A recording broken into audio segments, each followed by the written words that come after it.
दोस्तों नमस्कार। दोबारा से अभी हम लोग आ गए हैं शहीद स्थल पर, जहां पर लगातार धरना चल रहा था गांधी पार्क के बाद। कल भी यहां पर था, हालांकि उठाने की कोशिश की गई थी, लेकिन आज की आप तस्वीरें देखें तो एकदम से छावनी परिसर जिस प्रकार से होता है इस प्रकार से यहाँ पर तब्दील कर दिया गया है। यहाँ पर पुलिस के लोग आपको ज़्यादातर यहाँ पर देखने को मिल जाएंगे। और साथ ही साथ अभी खबर ये भी आ रही है कि जो बॉबी पवार है उससे 307 जो धारा है वो हटा दी गई है और हो सकता है जल्द ही उसकी आशा है जमानत हो जाए। लेकिन कुछ अभी भी यहाँ पर बैठे हुए हैं, जितने भी अभ्यर्थी हैं आप देख पा रहे होंगे कि अभी भी वहाँ पर बैठे हुए हैं लगातार। हालांकि सुबह कुछ लोग चले गए थे यहाँ से कि उनको पेपर देने जाना था, इसलिए उन लोगों से हम लोग बातें करेंगे। बिल्कुल छावनी परिसर ऐसा लग रहा है कि मान लीजिए छावनी परिसर में बिल्कुल तब्दील हो गया है पूरा ये धरना स्थल। यहाँ पर ये शहीद स्थल, ये देखिएगा, यहाँ पर अभी भी लोग बैठे हुए हैं और क्या कुछ इनकी मांग है, क्या कुछ को लेकर ये बैठे हुए हैं, उन लोगों से भी हम लोग बातें करेंगे क्योंकि काफ़ी लंबा ये संघर्ष हो चला है। काफ़ी, ये देखिएगा अभी भी काफ़ी लोग बैठे हुए हैं। हालांकि कल बहुत ज़्यादा भीड़ थी यहाँ पर, लेकिन आज वो भीड़ नज़र नहीं आ रही है। लगातार मीडिया का जमावड़ा यहाँ पर साथ ही साथ तो है ही, लेकिन परेशान भी यहाँ पर बच्चे हैं क्योंकि कल से बैठे हुए हैं, ना जाने किस प्रकार से भूख प्यास से बैठे हुए हैं। और जो उनके नेता हैं, जो बेरोजगार संघ के अध्यक्ष थे, वो अभी भी बाहर है। ना जाने किस प्रकार की परिस्थितियाँ ये उत्तराखंड में हमें आज देखने को मिल रही है। देखिएगा पुलिस इतनी सख्त है यहाँ पर, लगातार उन्होंने बाहर का गेट भी बंद किया हुआ है और ये अंदर का गेट भी उन्होंने बंद किया हुआ है। और लगातार देख रहे हैं कि बॉबी पवार और बाकी सत्याग्रहियों को रिहाई की जाए। और ये देखिएगा बॉबी पवार और बाकी को रिहा किया जाए। सीबीआई जांच की भी मांग हो रही है। और ना जाने क्यों एक डेलीगेशन भी देख गया था वहाँ पर, और उस डेलीगेशन ने क्या कुछ वहाँ पर बात रही होगी वो भी हम आपको बताएंगे। और क्या कुछ रात भर रहा, क्योंकि रात भर से भी उठाने की कोशिश लगातार चल रही है। बॉबी पवार की रिहाई चाहिए 12 बजे तक। ये देखिए बॉबी पवार को रिहा करें, पहले सीबीआई जांच फिर परीक्षा। सीबीआई जांच की बार बार मांग की जा रही है। ना जाने क्यों ये जो सरकार है, ये जो हमारे मुख्यमंत्री पुष्कर सिंह धामी है, क्यों सीबीआई जांच से लगातार ये घबरा रहे हैं। और ये स्टूडेंट की केवल एक ही मांग है, सीबीआई जांच। हालांकि 44 लोगों के आज इन्होंने नाम सार्वजनिक किए हैं जो पटवारी भर्ती परीक्षा में जिनके नाम आए हैं, उन नकलचियों के नाम सार्वजनिक हुए हैं।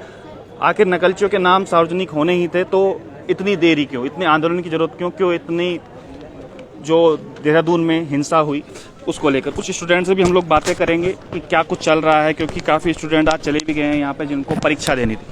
ये लीजिएगा, क्या कुछ है आज, कुछ काफ़ी स्टूडेंट चले भी गए हैं यहाँ से। सर मैं ये कहना चाहूँगी, जो अभी आपने कहा कि धामी जी ने कुछ नकलचियों के नाम सार्वजनिक किए हैं, आप अगर उनकी लिस्ट देखेंगे उसमें सिर्फ उनका नाम और रोल नंबर सार्वजनिक है। और इसके अलावा आप मुझे न्यूज़पेपर अगर हम देखेंगे तो उसमें साफ साफ दिया गया है कि जो नकलची हैं वो पेपर देंगे। एक तरफ आप नकल विरोधी कानून लेकर आते हैं, दूसरी तरफ आप बोलते हैं कि नकलची पेपर देंगे। तीसरा, जो आप नकलचियों के नाम उजागर करते हैं उनमें ना तो फादर्स नेम है, ना ही उनका टेम्परेरी या फिर परमानेंट एड्रेस जो भी है वो भी नहीं है, फादर्स नेम भी नहीं है, फ़ोटो भी नहीं है। इसके अलावा उनका हमें मतलब with photo, father's name, address और फ़ोटो सहित चाहिए, ये सब डिटेल्स चाहिए थी हमें। लेकिन धामी सरकार ने सिर्फ उनका नाम और रोल नंबर जाहिर किया है। मतलब धामी सरकार क्यों उन लोगों को बचा रही है? उनका जो हमारी डिमांड थी, आप देख सकते नकलचियों के नाम सार्वजनिक हो, ये हमारा जो डिमांड गई है, हमारा जो पूर्व बेरोजगार संघ के अध्यक्ष है बॉबी पवार जी, उन्होंने उसमें साफ साफ लिखा है कि जो नकलचियों के नाम है वो उनके फादर्स नेम और उनके एड्रेस सहित उजागर किए जाए, बाकायदा उनकी फ़ोटो भी उसमें चस्पा की जाए और सार्वजनिक किए जाए। लेकिन धामी सरकार को न जाने क्यों नकलचियों से इतना लगाव है कि उन्होंने उनकी पहचान छुपाने के लिए सिर्फ उनके नाम और रोल नंबर सार्वजनिक किए। जबकि अभी जब हमारा यहाँ पे सत्याग्रह चल रहा था शांतिपूर्वक, तो उसमें जो भी लोग पकड़े गए हैं, जैसे हमारे जो छात्र संघ के अध्यक्ष हैं बॉबी पवार जी, और उसके अलावा जो भी जो सत्याग्रही हैं वो पकड़े गए हैं, उनका जो उन्होंने नाम दिया है न्यूज़पेपर में, वो आप देख सकते हैं कि पिता का नाम और एड्रेस सार्वजनिक है। मतलब कि जो धामी सरकार जो है दोषियों को तो पूरा प्रोटेक्ट करती है, लेकिन जो निर्दोष है उन्हें जेल में डालती है। और इसके अलावा यूके ट्रिपल पेपर जो अभी पटवारी भर्ती परीक्षा है उसको कहा था कि आगे उसको बढ़ाया जाएगा, लेकिन कई लोग चले भी गए हैं वहाँ पर। क्या ये जो आपका जो आंदोलन है वो कमजोर होता नजर आ रहा है? नहीं सर, हम यहाँ जितने भी हैं हम सभी का पेपर है और हम लोग पेपर नहीं देंगे और हम सबका सेंटर दूर है सर। तो पेपर देने नहीं गए? जी नहीं सर, सरकार की मंशा सिर्फ आंदोलन को कमज़ोर करने की है इससे पहले ही धामी सरकार ने पुलिस कांस्टेबल के जो रिजल्ट जाहिर किए हैं वो 1800 की वैकेंसी थी, उसमें 2300 के रिजल्ट निकले हैं। तो यहाँ से छात्र बल को कम 1500 वैकेंसी थी, 2300 का रिजल्ट आउट हुआ है। तो आप समझ सकते हैं कि छात्र बल को कमज़ोर करने के लिए ये किया गया है।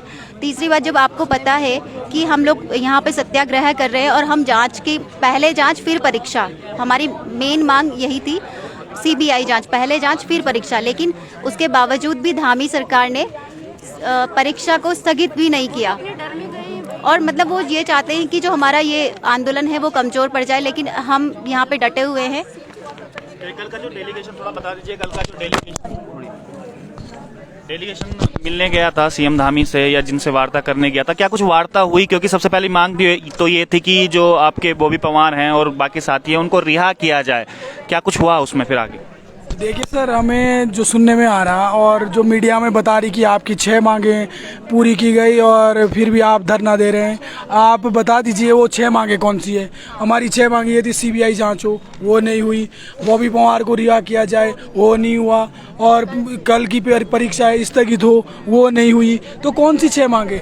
कल आप ये राज्यपाल से अनुमति लेके आते कि हम अध्यादेश लेके आएंगे, उसका भी क्या मतलब उसके पॉइंट रहेंगे, क्या क्राइटेरिया रहेगा, वो अभी पता नहीं है। अभी तो सिर्फ राज्यपाल ने अनुमति दी है, अभी विधानसभा में जाना पारित होगा, क्या उसमें पॉइंट रहेंगे, ये भी तो प्रश्न है कि मतलब किस प्रकार के उनकी कितना सजा उनमें सुनाई जाती है, ये सारे प्रश्न हैं। तो हमारा कहना यही है कि जब तक सीबीआई जांच ना हो सुनियोजित तरीके से, और तभी उस परीक्षा ही कराई जाए, क्योंकि जो कल परीक्षाएं हो रही है उसमें भी आपने नाम सार्वजनिक तो कर दिए हैं, लेकिन उसमें ये नहीं पता कि क्या पता वही बच्चे चले जाएं, क्या पता वही बच्चे चले जाएं। और जांच अभी चल रही है, कुछ लोग अभी भी पकड़ में आ रहे हैं, वो भी उसमें सम्मिलित है। तो हम कैसे बताएं? हमारी जो सबसे प्रमुख मांग थी, जो पहले माननी चाहिए थी सरकार को, वो ये थी कि कल की परीक्षा जो होने वाली है पटवारी की, वो स्थगित हो। दूसरी चीज़ हमारी ये थी कि पहले सीबीआई आनी चाहिए और हाई कोर्ट की मुख्य न्यायाधीश के निगरानी में सीबीआई जांच हो। बिल्कुल, सारे जितने भी स्टूडेंट हैं उनका सवाल एक ही है कि आप ये देखिएगा, तमाम स्टूडेंट आप मेरे पीछे आप देख सकते हैं अभी भी यहाँ पर बैठे हुए हैं। लाठीचार्ज इनके ऊपर हो जाता है, उसके बाद कई स्टूडेंट घायल भी हो जाते हैं, कईयों पे 307 का मुकदमा लग जाता है। कल भी मैं एक लाइव आया था और लाइव में मैंने कहा था कि बॉबी पवार जिसने लगातार एसटीएफ को सारे साक्ष्य दिए थे, उसके बाद जो धांधली कहीं ना कहीं पकड़ी गई, आज उसे वो अपराधी मान रहे हैं। 307 की धारा उसमें लगी है। हालांकि बात चल रही है कि उसको आज हटा दिया जाएगा, लेकिन ये लगाई ही क्यों गई थी? सबसे बड़ा सवाल ये है, लगाई क्यों गई थी? क्या इतना बड़ा अपराधी वो बेरोजगार संघ का अध्यक्ष बॉबी पवार हो गया, जिसपे हाफ मर्डर जैसी धाराएं लग जाती है, 9 धाराएं उसमें लग जाती है। जितने भी ये छात्र देख रहे हैं आप, इनको पत्थरबाज कहा जाता है, इनकी तुलना कश्मीरियों से की जाती है। और ना जाने क्यों जो सीबीआई मांग लगातार जो छात्र कर रहे हैं, सीबीआई जांच होनी चाहिए, धामी सरकार इसमें डर क्यों रही है? यहाँ पर एक प्रॉपर्टी का विवाद हो जाता है तो इसमें सीबीआई जांच कर दी जाती है, लेकिन जहाँ छात्रों के भविष्य के साथ खिलवाड़ हो रहा है तो सीबीआई मांग वहाँ पर नहीं होती। ऐसे में जो पटवारी परीक्षा आगे बढ़ाने की बात की जा रही थी कि आगे इसको बढ़ा दिया जाए, छात्रों को थोड़ा समय मिला है, क्योंकि काफी टूट चुके हैं छात्र इतने बड़े आंदोलन से, लाठीचार्ज से। लेकिन ना जाने क्यों सरकार इससे भी घबरा रही है, तितर बितर करने की कोशिश कर रही है। आज सुबह की खबरें भी आपने देखी होंगी, कहा गया था कि जो बसें हैं वो फ्री ऑफ कॉस्ट जाएंगी, लेकिन वहां पर बसें उपलब्ध नहीं थी। तो ये तमाम चीजें आखिर उत्तराखंड में ये चल क्या रहा है, ये हो क्यों रही है? अगर छात्रों को गुमराह करने का कोशिश क्यों की जा रही है? देखिएगा, आज छात्र संख्या आप देख रहे होंगे और उनकी मांग भी अलग अलग है, जिसमें आप देखेंगे, जिसमें लिखा हुआ है, मैं आपको बैक कैमरे से दिखा देता हूं एक बार। इसमें लिखा हुआ है कि यूके पीएससी के सभी अधिकारियों एवं कर्मचारियों की निष्पक्ष जांच हो, उच्च न्यायालय के मुख्य न्यायाधीशों की निगरानी में सीबीआई जांच हो, नकलचियों के नाम सार्वजनिक हो, नकल विरोधी कानून लागू होने के बाद ही परीक्षाएं आयोजित हो, पुलिस पटवारी, वन क्षेत्राधिकारी, FRO, lower PCS, upper PCS, RO, ARO, PCS, प्रवक्ता, एजेई आदि परीक्षाओं की निष्पक्ष जांच हो। केवल यही मांग थी कि अपने भविष्य को सुरक्षित ये लोग करना चाहते हैं कि अपना उनका भविष्य सुरक्षित हो, क्योंकि हम देख रहे हैं लोअर पीसीएस की जो बात हो रही है उसकी ओएमआर सीट भी जला दी गई है, और जो कल परीक्षा होनी है पटवारी, उसके भी जो पेपर जो बाहर आए थे अभी तक वो भी सार्वजनिक नहीं हो पाए हैं कि वो कौन कौन से क्वेश्चन थे। और कुछ लोगों के हालांकि नाम तो दे दिए हैं, लेकिन उनकी फोटो सहित मांग थी कि उनकी फ़ोटो सहित आनी चाहिए, कहाँ के वो रहने वाले हैं, उनका पूरा एड्रेस उनका चाहिए, वो भी एड्रेस उनका छुपाया गया। तो ये आखिर ये जो भेदभाव है वो आखिर क्यों किया जा रहा है? क्योंकि सर बच्चों के फूटे हैं, क्योंकि पुलिस वाले कह रहे हैं कि कुछ अराजक तत्व घुस गए थे, लेकिन जिनका नुकसान जो हुआ है, उन बच्चों के जो घायल हुए हैं, जिनके सर फूटे हैं, आखिर उनका क्या कसूर था? ये देखिएगा, आज भी बैठे हुए हैं, इनके कल एग्जाम है, हताश बैठे हुए हैं, ना जाने। खुद देखिएगा, छावनी परिषद में तब्दील हो गया है, बाहर से जितने भी बच्चे हैं उनको आने नहीं दिया जा रहा है। कुछ खबरें ये भी आ रही थी कि जौनसार से भी लोग आ रहे थे बसों में, उनको भी रोक दिया गया है। और पूरी जो पुलिस परिषद है एक छावनी में, ये जो तहसील का प्राकरण है उसको छावनी में तब्दील कर दिया गया है। ना जाने यहाँ पर कोई आतंकवादी घटना जैसे होने वाली होगी, इस प्रकार से ये छावनी परिषद उसको बना दिया गया है। ये युवाओं से इतना डर क्यों है? आखिर डर इसीलिए है क्योंकि कहीं ना कहीं आप लोग बिल्कुल गलत हो। जी, आप कुछ कहना चाहेंगे? बाकी बॉबी पवार को पहले रिहा कर जाए, फिर सीबीआई जांच की जाए। सर, मैं कहना चाहूँगा कि सबसे पहले बॉबी पवार को यहाँ पर हमारे सामने लाया जाए और उसके बाद सीबीआई जांच किया जाए। बिल्कुल, बॉबी पवार को रिहा होना ही चाहिए। बिल्कुल। जी सर। कुछ बात हुई है, हो रहा है बॉबी पवार रिहा? सर, हमारी अभी तक कोई बातचीत नहीं हुई है सर, हमें पता भी नहीं है सर वो कहाँ है अभी तक। जब तक उन्हें लाया जाता सर तब तक हम कुछ नहीं कह सकते सर। कल से उन्हें सर गुमराह किया गया है। कम से कम सर 13-14 बच्चे हैं सर। अभी क्या लग रहा है, 13-14 जो बच्चे हैं आज छूट जाएंगे? क्योंकि आज हार्ट डे भी बताया जा रहा है।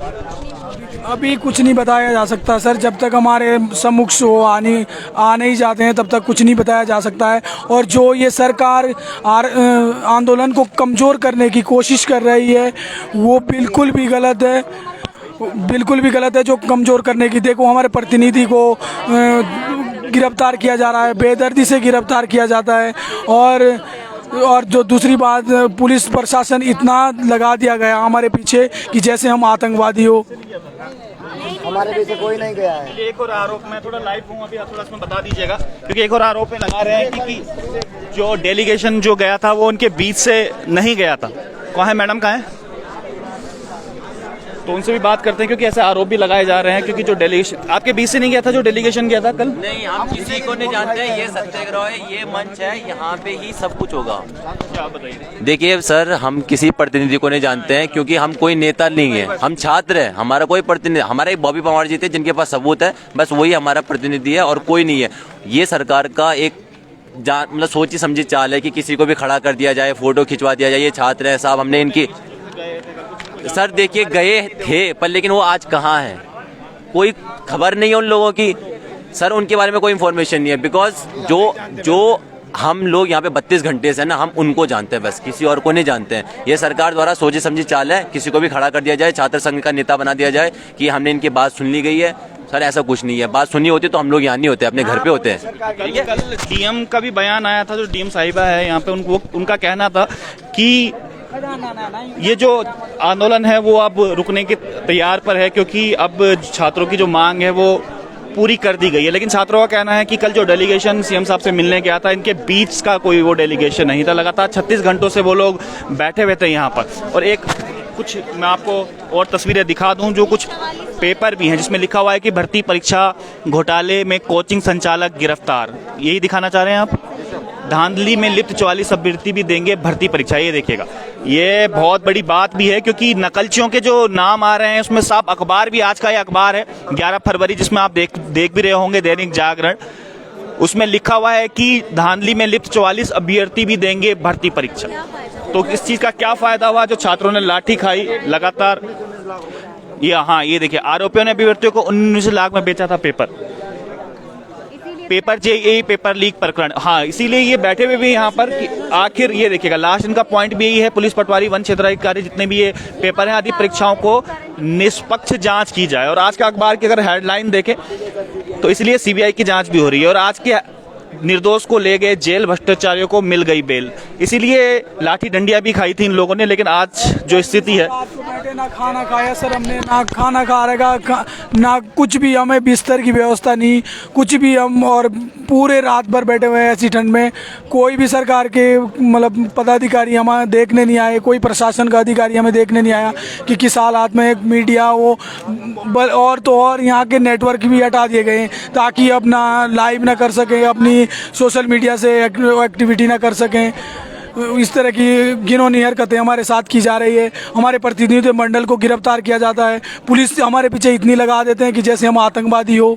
लेकिन ये सरकार ये बोल रही है कि हमें प्रेरणा, हम इस स्थल पे हैं जिसे हमें प्रेरणा मिलती है कि उत्तराखंड के आंदोलनकारियों ने हमें क्या दिया है और क्या सीख मिलती है। मैं धामी सरकार को बताना चाहता हूँ कि हम घर से कफन लेके घर से आ चुके हैं और जब तक हमारी मांगें पूरी नहीं होती तब तक हम यहाँ से उठने के नहीं हैं। बार काउंसिल का साथ मिल रहा है अभी? बिल्कुल, उनका थोड़ा बहुत साथ मिल रहा है। पानी पुनी और बिस्कुट हमें खिलाए जा रहे हैं, लेकिन कल से हम बिस्कुट और पानी में ही अपना वो कर रहे हैं। लेकिन हमें खाने से मतलब नहीं है, हम अनशन में भी बैठेंगे यदि हमारी मांगे पूरी नहीं होती। बिल्कुल, ये उत्तराखंड है साहब और देहरादून में बैठे हुए हैं, जिसे पढ़ाई का हब माना जाता है, जिसे कहा जाता है कि बड़े बड़े लोग देहरादून से पढ़कर आते हैं। और यही वो छात्र हैं, आज देहरादून में हालत है जो डंडी लाठी इनके ऊपर बरसाई जा रही है, ये हालत इनके आज हो रहे हैं। और ये देखिएगा, ऐसा इनके साथ व्यवहार किया जा रहा है मानो जैसे ये आतंकवादी हो, क्योंकि बाहर छावनी परिषद में पुलिस घेर के खड़ी है, डबल स्टार आपको सारे मिलेंगे यहाँ पर। आखिर ऐसा क्यों है? आखिर उत्तराखंड में ये हालत क्यों है कि लगातार ये देखिएगा 514 लोग अभी हमें लोगों को देख रहे हैं, तो आप देखिएगा ये हालत आज उत्तराखंड की हो चली। कुछ आंदोलनकारियों से भी हम बात करेंगे कि ऐसा आखिर हो क्यों रहा है।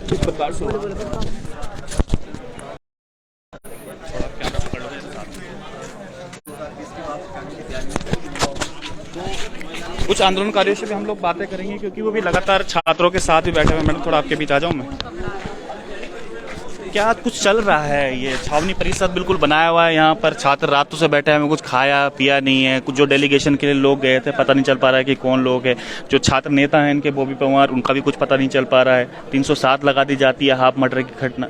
आप तो एक आंदोलनकारी रही हैं, किस तरीके से देखती हैं पूरी घटना को? देखिए, आंदोलनकारी रहने के साथ साथ में मैं एक माँ भी हूँ, और क्योंकि ये पीड़ा हमारे आंदोलन में भी थी, और इसी पीड़ा को लेकर हम लोगों ने जब देखा था कि बच्चों के साथ में पुलिस बर्बरता हो रही है, तो सभी लोग सड़कों पे, माताएं इसीलिए सड़कों पे आई थी कि हम कम से कम अपने इन बच्चों को नहीं पिटने देंगे। ये हमारे भविष्य है, और अगर हम अपने भविष्य के साथ खिलवाड़ करेंगे तो हम किस राज्य की कल्पना कर रहे हैं? कैसे ये सशक्त राज्य होगा जहाँ पर इस तरह की धांधलेबाजी होगी, इन बच्चों के इन बेरोजगार बच्चों के भविष्य के साथ खिलवाड़ होगा? वो दर्द हमें भी महसूस हो रहा है। और उसी के तहत जब सभी बच्चों ने मुझसे संपर्क भी किया कि मैम आप यहाँ पे आए, हमारा सहयोग करें, समर्थन करें, तो मैं यहाँ पर उन बच्चों के सहयोग और समर्थन के लिए आई हूँ। और मैं यही कहना चाहूँगी कि ईमानदारी से हम लोगों को इन बच्चों के भविष्य के साथ न्याय करना मांग चाहिए। पूरी नहीं हुई है जो मांग थी सीबीआई जांच। आपको क्यों लगता है कि ये डर क्यों रही है सरकार? सीबीआई जांच क्यों नहीं करवाती? जो छात्र आंदोलन कर रहे हैं, जिसने सारे सबूत इकट्ठे करके दिए, उन पर 307 जैसे और 9 मुकदमे उन पर तैयार हो जाते हैं, 13 लोगों की गिरफ्तारी उसमें हो जाती है। डर क्यों रही है सरकार इतना? देखिए, मैं एक चीज़ ये बोलती हूँ कि सरकार ने अपनी तरफ से बहुत अच्छा प्रयास किया है, वार्ता के लिए बार बार बुलाया है बच्चों को, तो सफल नहीं हो पाई ना वार्ता। 1 और 2 नहीं, वार्ताओं का दौर चलता रहता है, और उसमें मुझे पूरी उम्मीद है कि इन बच्चों के भविष्य को देखते हुए सरकार इसमें पूरा अपना पॉजिटिव रिजल्ट देगी। लग रहा है कि सरकार अच्छा काम कर रही है। डेफिनेटली मुझे लग रहा है कि क्या नाम है, शायद ये बच्चे जितने बैठे हुए हैं बात पचा नहीं पाएंगे आप। नहीं, मैंने उन बच्चों को भी कहा है कि ऐसा नहीं है, जब तक आप वार्ता के लिए खुद नहीं जाएंगे, आपको आमंत्रित किया गया वार्ता के लिए, आप जाइए, अपनी बात को रखिए। अपनी बात को रखने के साथ साथ में आपको लगता है कि आपकी बात को आज नहीं माना गया, तो आप दोबारा से उनके साथ में वार्ता कीजिए। वार्ता का दौर खत्म नहीं होना चाहिए, लेकिन हाँ, आपका अधिकार है, आप आंदोलन कर रहे हैं तो आंदोलन इस तरह से हो कि जो रचनात्मक आधार पे हो और आराम से अपनी बात को रखा जाए। और हम लोग व्यवस्थाओं की बात करते हैं, सीधा सिस्टम कौन चलाता है? सिस्टम कौन चलाता है? सरकार को भी कई बार सिस्टम गुमराह करता है, और यही हुआ है, चाहे वो आंदोलनकारियों के विषय पे हो। अब जब हमारे क्षेत्रीय आरक्षण वाली बात आई तो बार बार सिस्टम ने क्वेश्चन खड़ा किया, सिस्टम ने बाधाएं उत्पन्न करी। आवश्यकता है इस चीज़ के सिस्टम को सुधारा जाए, तो सिस्टम को इस चीज़ का ध्यान रखना चाहिए। और कौन लोग हैं नीचे जो इस तरह की हरकतें कर रहे हैं? और मैं ये बोलना चाहती हूँ, अभी वर्तमान में जो एक जगह मुझे प्रैक्टिकल अनुभव हुआ कि जो डायरी लिखनी चाहिए, FIR लिखनी चाहिए, वो तक भी क्या नाम है लोगों के संज्ञान में नहीं है। ऐसे लोगों को आप लोगों ने इंचार्ज बना दिया, चौकी इंचार्ज बने हुए हैं, कहीं कुछ बने हुए हैं। तो ये समझ में नहीं आता, जिनको GD लिखनी नहीं आती, जिनको डायरी लिखनी नहीं आती। आप अगर कंपटीशन कराना है तो बिल्कुल इस तरह का वो होना चाहिए, इनके एग्ज़ाम में बच्चों को बैठने देना चाहिए। लोकल बच्चे यहाँ पर compete करें, अगर वो नहीं निकलते तब बात दूसरी है, लेकिन आप बाहर से लाकर और चुपचाप तरीके से इन बच्चों के भविष्य के साथ खिलवाड़ करें तो वो नहीं समझ में। बिल्कुल, जो बच्चों के साथ अगर भविष्य के साथ खिलवाड़ होगा तो वो बिल्कुल बर्दाश्त नहीं किया जाएगा। तो इसलिए आज भी बैठे हुए हैं। हालांकि जो मांग इनकी थी, अभी तक जो मांग पूरी होनी चाहिए थी, वो मांग पूरी नहीं हो पाई। जो CBI की मांग थी और साथ ही साथ जो कहा जा रहा था कि जो बेरोजगार संघ के अध्यक्ष हैं बॉबी पंवार, उन पर 307 हटा दी गई है। और लेकिन अभी तक कुछ पता नहीं चल पा रहा है कि आखिर छूट भी पाएंगे कि नहीं छूट पाएंगे, क्या कुछ स्थिति है, ये अभी पूर्ण तरीके से स्पष्ट नहीं है। और जितने भी छात्र हैं भ्रमित हैं एकदम पे, उनको पता नहीं चल पा रहा है कि स्थिति क्या है। स्थिति पूरी तरीके से स्पष्ट भी नहीं है। ये देखिए, अभी सीधा शहीद स्मारक से हम लोग हैं। शहीद स्मारक पे हम लोग अभी हैं, जहाँ पर छात्रों का आंदोलन कल भी था और आज भी है। उसकी जब लाठीचार्ज हुआ था, उसके बाद जब भगदड़ मची थी, तो नेक्स्ट डे यहाँ पर कल के दिन यहाँ पर सारे छात्र इकट्ठे हुए। बड़े ही हतोत्साहित ये नज़र आ रहे हैं, क्योंकि जो मांगे हैं वो पूरी नहीं हो पा रही है और आंदोलन लगातार तोड़ने की कोशिश की जा रही है। इनको पता नहीं चल पा रहा है कि जो डेलीगेशन मिलने गया था CM से, वो डेलीगेशन इनका भी था कि नहीं था। न जाने कौन वो लोग थे। ये आरोप यहाँ पर लगा रहे हैं कि हमारे वो लोग थे ही नहीं, हमारे बीच के वो लोग नहीं थे।